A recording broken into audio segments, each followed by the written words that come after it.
Chapter 20. Twice Fried Wazoo Spectacle. That night, Fred, Leela and Con formed a conclave.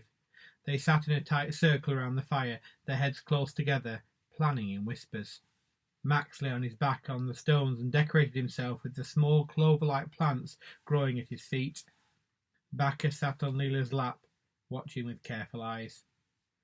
"I think we should cook something for him," said Leela, gesturing with her chin towards the statues and the vines. "Then he might help us again." "Yes," said Con. "Men love food." "No, I don't want him to take my ears," said Max.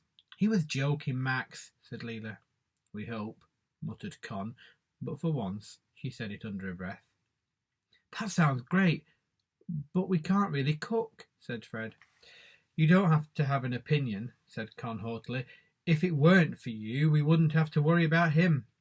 Anyway, good cooking is simply paying attention and taking your time." She spoke as if reciting. "I like that. Who told you that?" asked Leela. "My gym teacher." "Our gym teacher's famous for being good cooks?" asked Fred.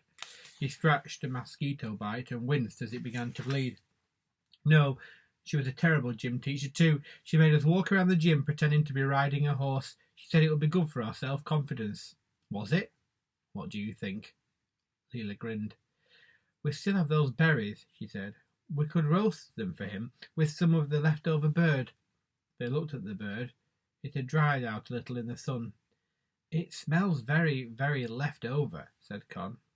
"At home," said Leela, "we have refried beans from the day before. Mama makes them with spices. It's delicious."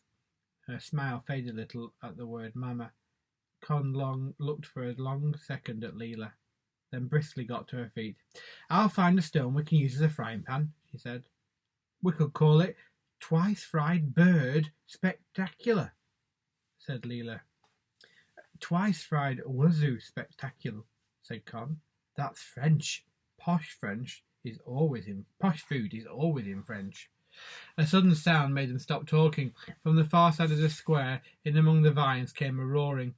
It sounded like a bear, or a tiger, or an engine, or a human in pain. Leela reached for Backer on her shoulder. "Is that him?" The sound stopped as suddenly as it began. "Maybe he goes there to scream, maybe to roar. Maybe that's what he's doing," asked Con.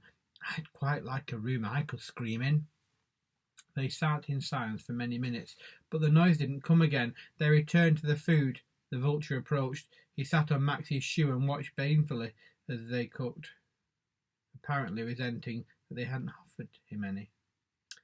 "I didn't know vultures could look so much like ants," said Con.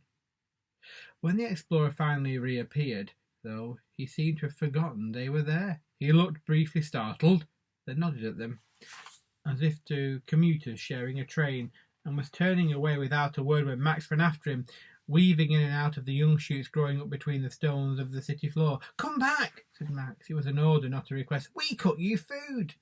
The explorer looked surprised. "What? Oh, that's very generous, but I won't, thank you." "You have to. We made it specially." The explorer crouched down in front of Max.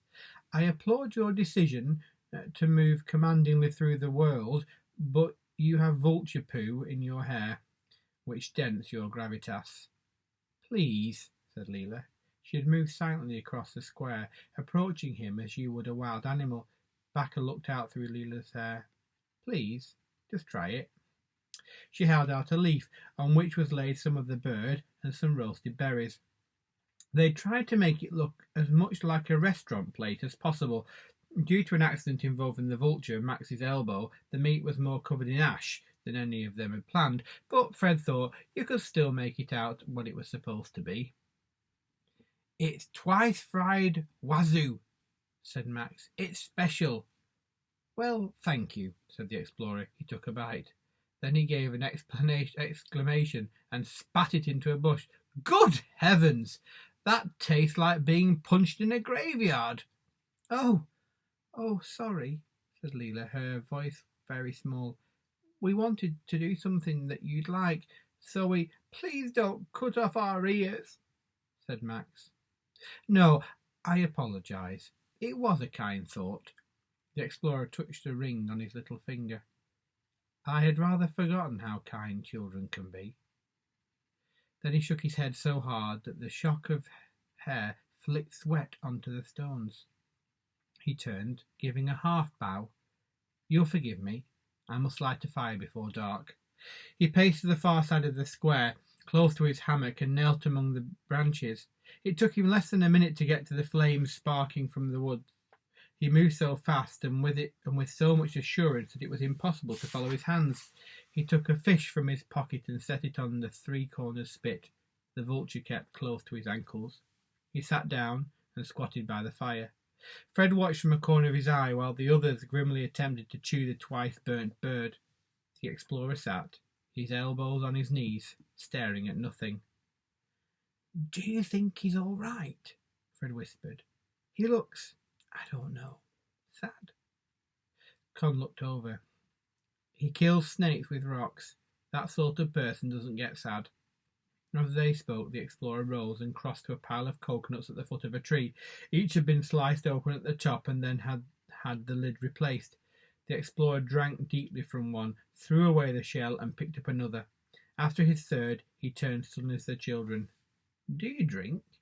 he called across the square. "It depends on what sort of drinking," called back Con. "Kakaka, my own version. Try some." They crossed the square warily, keeping a close eye on the vulture.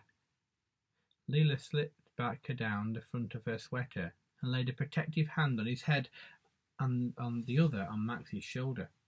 They hovered, the four of them, on the edge of the light cast by the fire. Fred bent his knees to sit, but none of the others did, so he tried to make it look as if he were just testing his joints.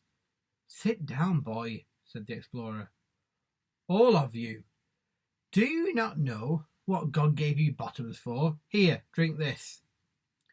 "What is it?" said Fred.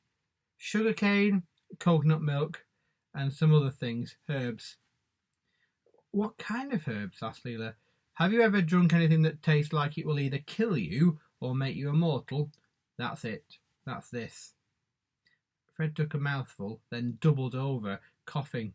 It tasted of nothing, really, only hot and burning. It made his nose and eyes stream. "More?" said the explorer. "No, thank you. It tastes too much like being electrocuted." The explorer laughed.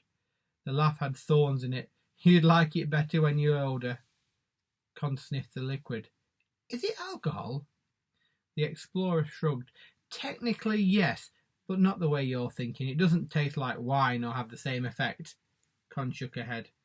Leela, to Fred's surprise, reached for the coconut. "Just so I know. If I want to be a scientist, I need to experiment." She drank. Bakker tried to drink too, and had to have his upper body fished out of the coconut. Leela shook his head vehemently. "It tastes like puking, the wrong way round." The explorer grunted. "Ungrateful baggage." He took the fish from the spike, laid it on a stone, sliced it down the middle, and cut out 4 chunks from its flesh. "Eat this. Better than that horrendous nightmare of a bird you concocted." The fish was hot and rich. It was unexpectedly meaty in flavour, smoky and bold. Fred ate his in 2 bites and looked hopefully at what was left. "Piranha," said the explorer. "The older they are when you catch them, the more they taste like chicken." The explorer seemed surprisingly disposed to talk. He made a sweeping gesture with his hand, hit the vulture in the chest, and sloshed some of the coconut's liquid over the bird. "Tell me, what do you think of this?" "The vulture?" said Con doubtfully. Her voice took on the tone that voices take when asked to comment on a newborn baby, when that baby is self-evidently horrifyingly ugly. It's nice. It smells very original." "Of the city? Of the jungle? They call it the Green Hell. Did you know that?" Fred stared at the vast expanse of stone, at the green ceiling high overhead. "They call the jungle the Green Hell because it is lacking in grand pianos. Men, and when I say men, I mean idiots, used to come out here with pianos on the backs of elephants, and they used to be angry when their teacups broke in the storms." He grunted. "But if you're willing to have a roughish, wildish kind of life, I find it closer to heaven than to hell." The explorer began to drink from another coconut shell. He sighed, and his eyes became misty. There's a lot written about love at first sight. And what is love at first sight but recognition? It's instant knowledge that this is a person who will make your heart larger, a lover, a child. The same applies to places. It's why I wanted to seek them out. It's why they need protecting. He stared, his eyelids a little uneven, at Fred. Fred stared at the fire, avoiding his gaze. There was a quality in this place that worked like flint on his insides. It was the light and the vastness of it, and the sun and the green. He could see why other people might feel it was too green, too loud, too endless, too much. But for him it felt like a trumpet call to a part of him he had not known existed. Fred's face must have shown something of what he was thinking. The explorer hammered his coconut on the ground. I can see that you are falling in love with this place. How do you not yet see why it must be a secret? How do you not yet see how mad it would be to gamble with such beauty? Fred hesitated. He could not keep it secret. It was impossible. The world deserved to know about this much beauty. The headmaster would call an assembly and call him a hero. But he'd never seen anyone as utterly sure of anything as the man in front of him. You don't understand, said the man under his breath. Speech is dangerous. Some of the most interesting things I have said I realised later I did not have a right to. Then abruptly he changed tack. He became brisk. You said you followed my map. Does that mean you encountered the bees? Yes, said Leela. We borrowed some of their honey. She explained how Max had seen the monkeys and the ants. The explorer nodded. I used to do the same. Bees make good allies. I used to get the tobacco pouches made specially by a man in the Burlington arcade. I spent a lot of time in those parts of the jungle, but it doesn't do to be without tobacco for too long, and you can't carry too much in your person without attracting more attention from jaguars than is practical. I have tobacco pouches stationed across the whole sweep of the river. By the way, did you meet my dolphins? Yes, said Fred. We didn't know they were yours. The explorer hiccuped. They're good creatures, dolphins, he said, his voice tripping over itself. I used to feed them sardines. I worry it was a mistake, though. They trust too easily. It's a mistake to trust too easily. And then there was the fire, said Leela, a bad one. So we came here. We thought it was the least mad risk. That's exactly it. The explorer was becoming emphatic. He emphasised some of the caca over Fred's knees. Fred tried not to laugh. Take risks, said the explorer. That's the thing to do. Get to know what fear feels like. Get to know how to manoeuvre around it. But he paused to drink again. But, asked Leela, but make sure the risks you take aren't taken to impress someone else. Fred frowned. It sounded like the kind of thing the master said at school. That's the way people end up with jaguars chewing at their collarbones and nobody to love them for it. He wiped his eyes and stared at them. Risks, jaguars, said Con. Noted. I took a risk once. I loved someone. 2 people. A woman. And we had a child. Did you know? We didn't know, no, said Leela gently. She exchanged a glance with Fred. I lost that gamble. I lost them. He set down the coconut and closed his eyes in a long, exhausted blink. But I am glad to have made the wager. Did you? Began Leela. I loved like I was unhinged, he said. His voice was rough. I came at love like a child making up arms. I worked out how to blink her name in Morse code. He gave a drunken grunt of laughter. I was very young, he said. People do not tell you that love is so terrifying. It is less like rainbows and butterflies and more like jumping on the back of a moving dragon. Fred hesitated, wordless, but wanted to say something that would be large enough to meet the taunt pain in the man's face. Before he could say anything, the explorer drank again, finishing the coconut in 2 immense gulps. Do you all do nothing but stare? I thought children gambolled and frolicked. Do some gollicking, Framble. Fred looked at the others. He had no idea how to gamble. He believed it involved running in circles with your arms in the air and lifting your knees as high as they would go, which was not, he thought, something that seemed sensible in the circumstances. I don't think we're really the frolicking sort, said Fred. Disappointing, said the explorer. Are you drunk? asked Con. Of course not, he belched reproachfully. I'm just, perhaps the world itself is drunk. The jungle is a little more blurred than usual. I think that stuff must be strong, said Fred. That is impolite. I resent the implication. Sorry. Good, the explorer slurred. I like people best when they're silent or sorry. Do you need... began Leela, but he closed his eyes and turned away from them. My head aches. I can't look you in the voice. I shall sleep now. He lay down on the stone ground and closed his eyes. A noise like a motor car began to come from somewhere deep within his chest. Moving on the tips of their toes, the children returned to their own fire. As the dark spread over the city, a swarm of mosquitoes appeared. One of them got caught inside Fred's nose and bit his nostril.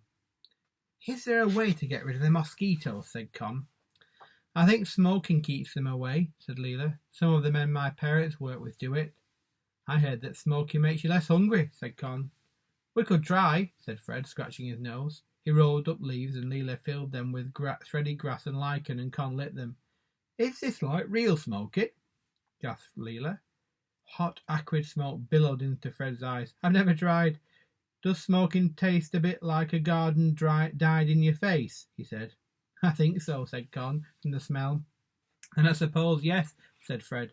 Discreetly put his cigarette out inside a bag, big, empty snail shell. It didn't seem worth the feeling that his tongue was about to drop out of his mouth. Fred looked at the two girls, who were both spitting disgustedly into the fire. He'd never really known any girls his own age, but both Leela and Con could spit as far as any boy at school. Their spit had commitment and impact. He saw them grin at each other in the firelight. It was a peculiar night, that night. Fred's thoughts kept returning to the man lying asleep by the fire at the other side of the ruined city square, and to his lost son and wife.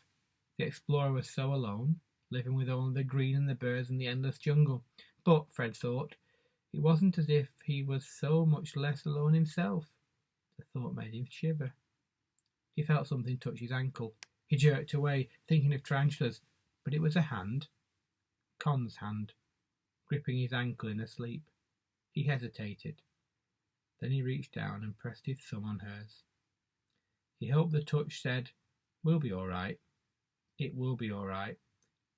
It was hard to be specific with thumbs. But it must have worked a little, because she grew still, and her breathing became heavy and regular. Leela muttered in her sleep. Bacca lay entangled in her long dark hair. Fred looked up at the vine roof above him, scanning it for snakes, and then, his flint tight in his palm, he allowed himself to close his eyes.